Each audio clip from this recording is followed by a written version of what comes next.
Andrews KANANGA, who is the Executive Director from Legal Aid Forum Rwanda, based in Kigali. So over to you, Andrews, please.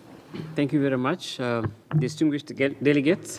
Thank you for the opportunity to speak about one of the components of our declaration, the Rome Declaration, which is safeguarding and expanding justice in all its forms.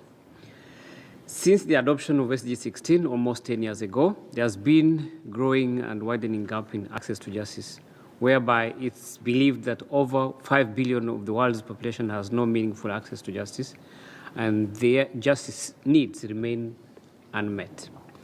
We continuously see politicization of the judicial system, and has been spoken about this morning, increasing inequalities when it comes to accessing services, including justice services, heightened risk of conflicts and instability, especially in the regions where I come from, sub-Saharan Africa, and of course other regions, erosion of trust in our government systems and institutions. Needless to say is the fact that our justice systems are chronically under-supported and underfunded. Globally, governments invest 1.5% of their national budget into justice, and official development aid accounts for only 1% that goes into access to justice initiatives. With that in mind, the declaration recommends 4 things. One is to scale up funding for grassroots justice initiatives.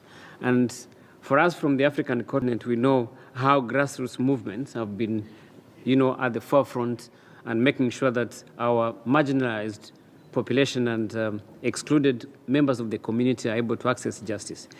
These are important movements within our communities because they have experience, they live within the community, they are trusted, and the funding for this cannot be expensive. So we call on governments to invest, development partners to invest in supporting grassroots justice initiatives. We have many that we can give examples, especially in East Africa where I come from. Promoting and supporting community-based informal justice systems that abide by human rights standards.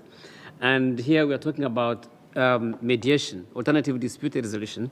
It has worked in many countries, including my own country, Rwanda, where after the genocide against the Tutsi, we relied mostly on people I would call paralegals, who were able to resolve a lot of cases related to genocide.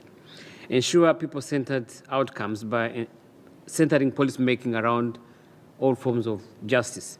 We must ensure that decision-making and policy-making take into account the needs of our people. And last but not least, promote the universality and effectiveness of international justice mechanisms. Thank you very much.